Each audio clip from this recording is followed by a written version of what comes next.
Le thème de ce soir, nous allons parler de l'homme dépense beaucoup d'énergie, mais oublie celle de son âme. Frères et sœurs, c'est vraiment triste, mais c'est la réalité que nous vivons aujourd'hui de nos jours. Aujourd'hui, beaucoup de personnes se soucient de l'état de leur vie, ce qui n'est pas chose mauvaise. Mais quand nous nous soucions de notre vie, je parle ici des enfants de Dieu, des chrétiens et chrétiennes. Je ne parle pas de ceux qui font semblant d'être chrétiens. Ça fait des décennies que tu te bats de corps, d'âme, d'esprit pour pouvoir arriver là où tu veux arriver. Mais, chose que nous ne sommes pas contre cela.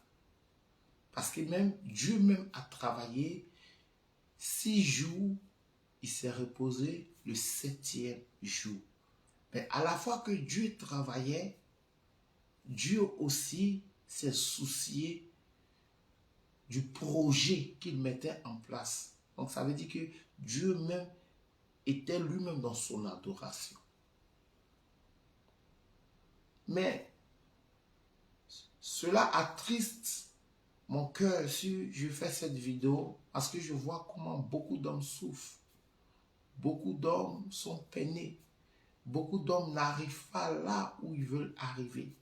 Quand nous lisons la Bible, vous allez voir qu'il y a des gens qui se sont construits. Il y a des gens qui se sont bâtis. Il y a des gens qui ont amassé plein de richesses.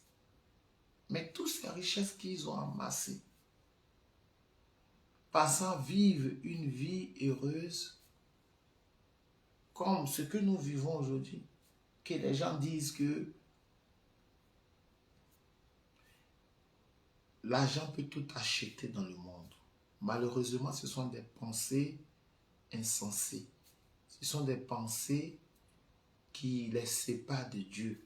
Ce sont des pensées qui les rend encore plus incrédules. Parce que l'argent ne peut pas tout acheter dans le monde. L'argent est bon et l'argent contribue à notre épanouissement. Et pour avoir l'argent, il faut travailler. Et à la fois que nous travaillons, nous ne devons pas être esclaves du travail. Parce que malheureusement, beaucoup de personnes travaillent. Et lorsqu'ils amassent toute cette richesse pensée avoir, vont acheter maintenant des médicaments pour pouvoir retrouver la santé. Ce qui est dommage. C'est pourquoi la Bible nous dit que nous sommes des hommes insensés. Effectivement, c'est vrai. Nous sommes des hommes insensés. Pendant combien d'années, des décennies, que tu montres des affaires, peut-être ça marche 2 ans, 3 ans. Après, tu fais faillite ou bien tu chutes. Tu te bats, c'est vrai, mais tu as oublié quelque chose. C'est pourquoi la parole de Dieu est instructive. C'est un trésor divin pour notre épanouissement et pour pouvoir nous réaliser. Parce qu'en dehors de la parole de Dieu, personne ne peut se réaliser. Parce que tout ce que nous vivons, il y a des gens qui ont vécu avant nous. Il y a des gens qui ont réalisé, qui étaient riches. Mais malheureusement, sont morts minables. Et cette mort a choqué beaucoup de personnes. Chose que nous tous, nous allons mourir. Mais où va se reposer ton âme? Bien vrai que tu travailles pour ta retraite, mais tu oublies celle de ton âme. À la fois que tu travailles pour ta retraite, travaille aussi pour celle de ton âme. Et c'est très important. C'est pourquoi nous allons lire quelques versets bibliques pour que vous puissiez comprendre. Parce qu'il y a des gens, tout ce que nous faisons, c'est pour la gloire de Dieu. Que tu sois païen, que tu sois athée, que tu sois qui que ce soit, c'est pour la gloire de Dieu. Mais toi, chrétien, aujourd'hui, tu as été affranchi par la parole. Ne vis pas comme un incrédule. Ne vis pas comme un insensé. Ne sois pas esclave de ce monde. Parce que la Bible dit, qui est de ce monde s'oppose à celle de Dieu. Celui qui court après le monde s'oppose à celle de Dieu. C'est Dieu qui a créé le monde. Est-ce que sa parole peut être contradictoire? Non. Mais quand tu es apporté par les choses de ce monde, tu mets une séparation entre toi et Dieu parce que tu es voilé. C'est pourquoi la Bible dit dans Luc 12, à partir du verset 17 au verset 21, vous voyez, il y avait un homme qui raisonnait ainsi, comme nous, on raisonne aujourd'hui. Et il disait que ferais-je-t-il de tous ces biens que j'ai amassés? J'ai travaillé énormément. Après avoir travaillé, que mon âme se repose et que je mange les efforts de ma vie. Et Dieu dit, insensé que tu sois, demain même, tu vas mourir. Pourquoi Dieu dit cela? Parce que cet homme pensait qu'il s'est réalisé lui-même. Il a tout eu dans ce monde. Il a eu les biens qu'il voulait. Mais en réalité, cet homme est pauvre. Il est pauvre parce qu'il a amassé des choses physiques de ce monde et il s'est séparé de Dieu. À la fois que tu travailles dans ce monde pour contribuer à l'œuvre de Dieu, n'oublie pas de travailler aussi pour ton âme. C'est de ça ce verset-là parle. C'est pourquoi Dieu a dit à cette personne que, insensé que tu sois, ce soir même, tu mourras. Vous voyez, Dieu n'est pas contre la richesse. Vous pouvez aller lire ce verset, vous allez comprendre. C'est pourquoi la Bible, dans ce verset, dans la continuité, Dieu dit, ne te soucie pas de ce que tu mangeras, ni du vêtement que tu vas porter. Mais la vie vaut mieux que la nourriture ou bien le vêtement. Pourquoi Dieu te dit la vie? Seigneur, la vie est mieux. C'est pourquoi quand tu es sur terre, la vie ne va pas se limiter sur terre. Donc, apprends à exercer ton âme, à avoir une discipline d'adoration. Apprends à exercer une discipline à ton âme. Comment tu vas te comporter là où tu iras. Parce que après la mort, il y a une vie. C'est pourquoi la mort est le passage à la vie. Et Jésus fut le premier à passer. Frère, ne vis pas comme un ignorant. Ne cours pas derrière toutes ces choses de ce monde. Choses que je ne suis pas contre. Mais rappelle-toi, après avoir dépensé toutes ces énergies, est-ce que tu pourras en bénéficier de tes efforts? C'est la question que tu dois te poser. Parce qu'à tout moment, la mort rôde autour de nous. À tout moment, la mort rôde autour de nous. Ça peut être demain, après-demain, le lendemain. Tu n'en sais pas. Pourquoi dépenses-tu beaucoup d'énergie pour ce que tu ne vas pas emporter? Tu ne vas pas emporter cela. La richesse meilleure ou bien bonne, c'est celle que Dieu te donne. Parce que quand vous attendez la richesse, vous pensez que c'est avoir des grandes voitures, qu'on parle de moi. Tout le monde parle de moi. Avant d'acquérir ces richesses, il faut que toi-même tu sois brisé, brisé, brisé, pour que tu sois une bénédiction pour d'autres personnes lorsque Dieu t'aura donné. C'est pourquoi il y a beaucoup de riches qui sont malheureux. Même s'ils font des dons caritatifs, ils sont malheureux parce qu'ils savent comment ils acquérir les biens. Dans le mensonge. Ils ont travaillé jours et nuits. Ils se sont séparés de leurs enfants. Ils se sont séparés de leur famille. Parce qu'ils étaient attirés par l'argent. Ils étaient attirés par les choses physiques. Ils étaient attirés par le matériel. Mais ils se sont détruits eux-mêmes. Et ils ont détruit leur âme. Après avoir détruit le corps, ils ont détruit l'âme. Parce que coucher dans un lit d'hôpital et après payer des médicaments, as-tu posé la question où ira mon âme? Parce que tout ce que nous faisons de nos vivants, nous devons nous rappeler de celle aussi, de l'âme qui vit en nous. Lorsque le corps va mourir, où ira mon âme? J'ai un conseil à te donner, mon frère. Mais avant de te donner ce conseil, il faut lire cette parole de Luc 12, à partir du verset 17 au verset 21. Tu peux en continuer. Parce que Dieu dit, ne te soucie pas de ton lendemain. Ce lendemain, lui-même en prenant soin de lui. La vie est plus mieux que la nourriture. C'est pourquoi quand il dit dans le livre de Jean 15, à partir du verset 5, il dit qu'il est le cep et nous sommes le sarment. En dehors de lui, nous ne pouvons rien faire. Ça veut dire que quoi?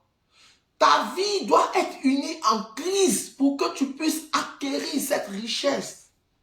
Ta vie doit être unie à Christ pour que Dieu me puisse t'établir.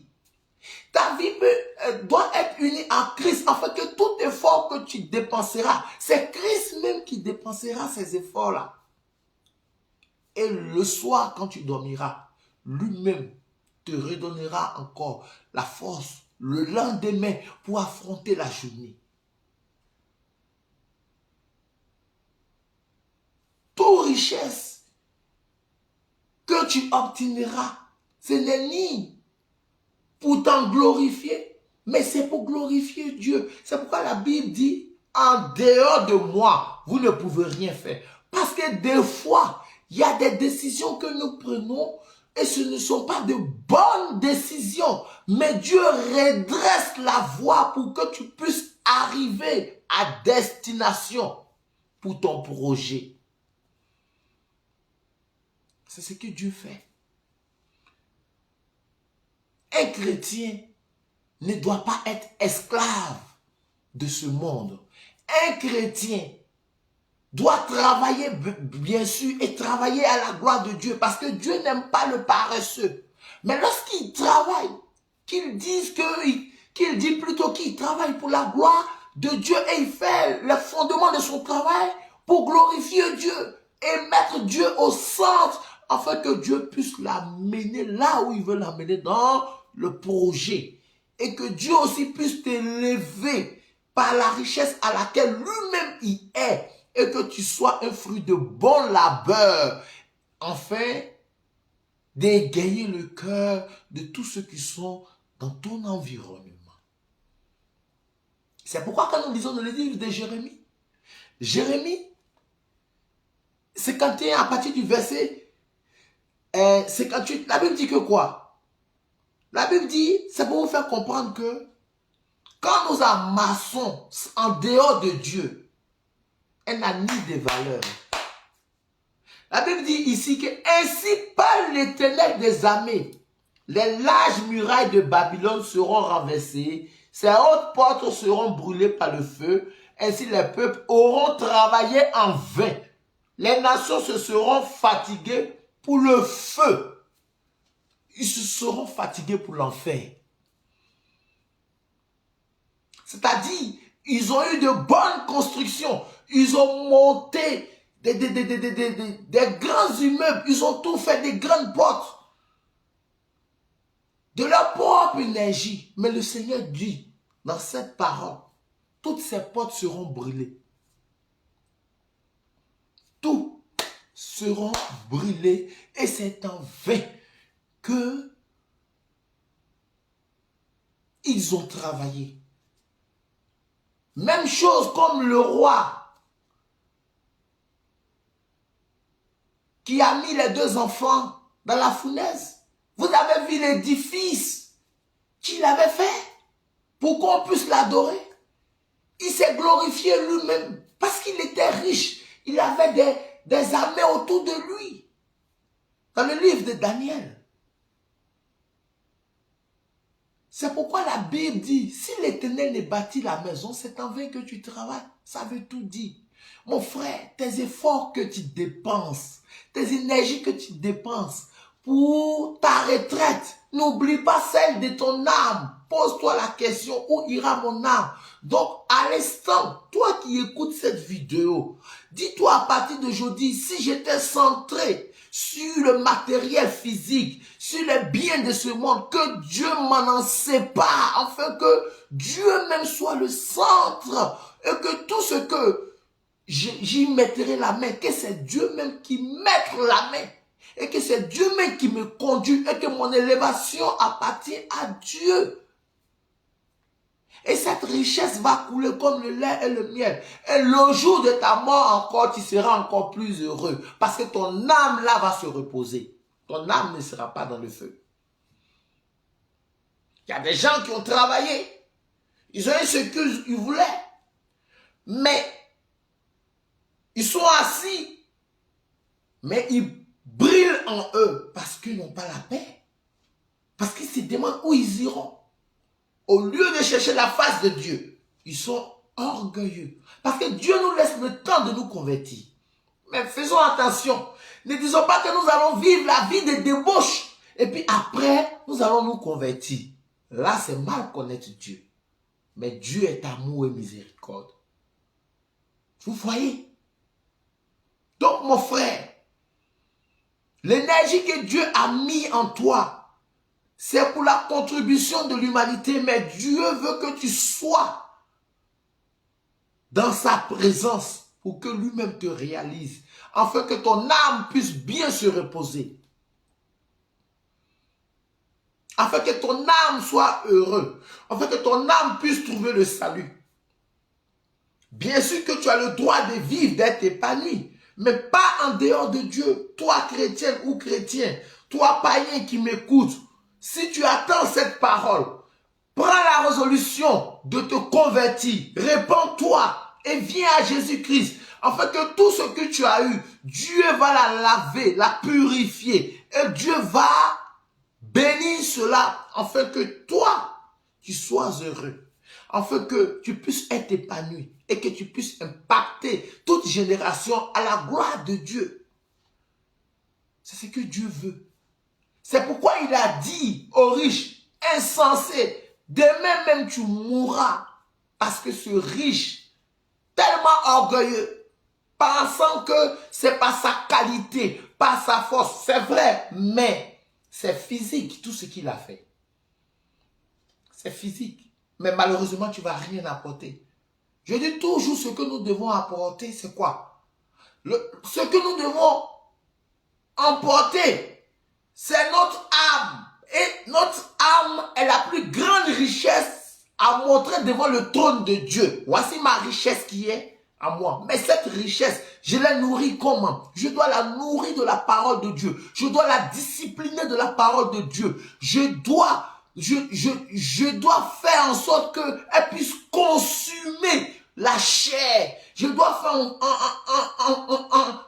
faire que cette âme-là doit prendre contrôle et possession de ma chair pour que je sois heureux et que je ne sois pas redevable à Satan et que toute porte soit fermée à jamais. On fait que la paix, l'amour, la bénédiction de Dieu soit dans ma vie et la richesse en abondance. Parce que Dieu est dans ma vie.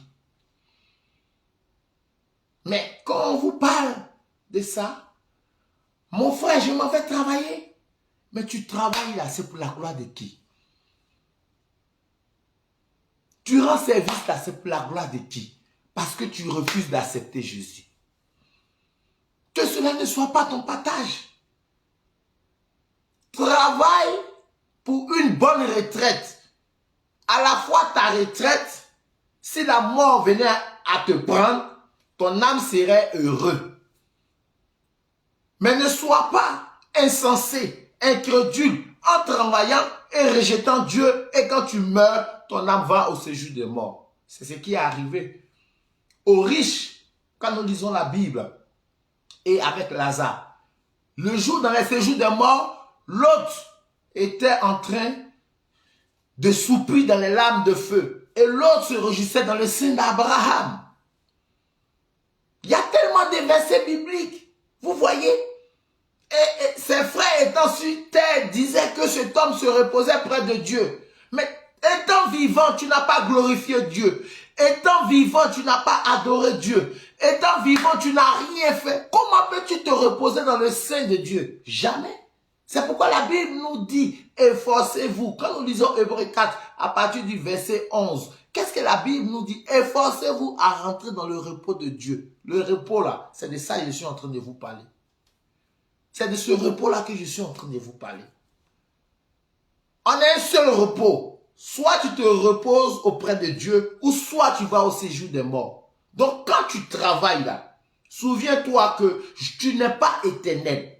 Souviens-toi que la manière que tu exerces les activités physiques, c'est comme ça que tu dois exercer les activités spirituelles, afin que ton âme soit épanouie spirituellement et qu'elle puisse se manifester physiquement et que tu puisses dompter la puissance, la force qui est nue en toi, qui est Christ, pour que tu sois dans l'élévation. C'est ça. C'est pas ce que nos yeux voient là. C'est pas quelqu'un qui roule dans une belle voiture, qui a une belle femme, qui a de beaux enfants. Et puis il est voilé. La vie est un exercice pour que là où nous partons, là, nous soyons assidus à pouvoir exercer ce que nous avons vécu sur terre. Donc rien en dehors de ce qui existe sur la terre n'est pas dans les cieux. La seule différence que là-bas, là, il n'y aura plus mari, femme et homme. Voici la seule différence. C'est pourquoi je t'invite, frère, ne sois pas comme le riche au séjour des morts qui soupissait. Sois comme Lazare. Lazare, bien vrai qu'il était malade, mais Lazare a fortifié son âme et son âme s'est reposée dans le sein de Dieu. Je ne t'ai pas dit non plus de ne pas travailler. Travaille pour une bonne retraite avec Jésus. Travaille pour une bonne retraite avec les paroles qui donnent la vie. Donc Jésus est le chemin, la vérité et la vie. Et lui seul va te conduire là où il doit te conduire. Et c'est très important. Ne travaille pas sans avoir Jésus. Parce que quand tu finis de travailler sans avoir Jésus, pensant que quand je me reposerai, je vais chercher la face de Dieu, tu ne sais pas quand est-ce que tu vas mourir. Tu ne sais pas quand est-ce que tu vas quitter la terre. Chaque jour, la mort rôde autour de nous. Mais Dieu qui est amour, veille sur nous. Dieu qui est amour, déjoue ce mystère que tout un chacun passera un jour.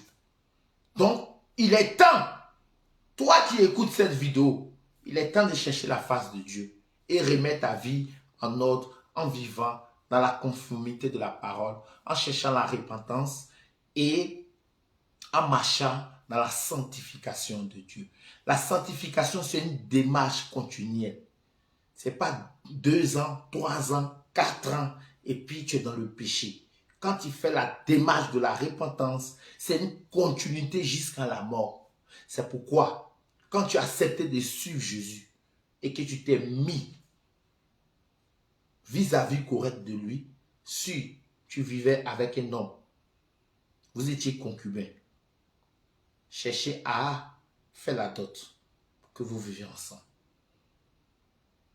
Si avant, tu étais ivre, alcoolique, tu te masturbais, abandonne tout cela et n'y retourne plus dedans et demande la grâce de Dieu pour t'aider.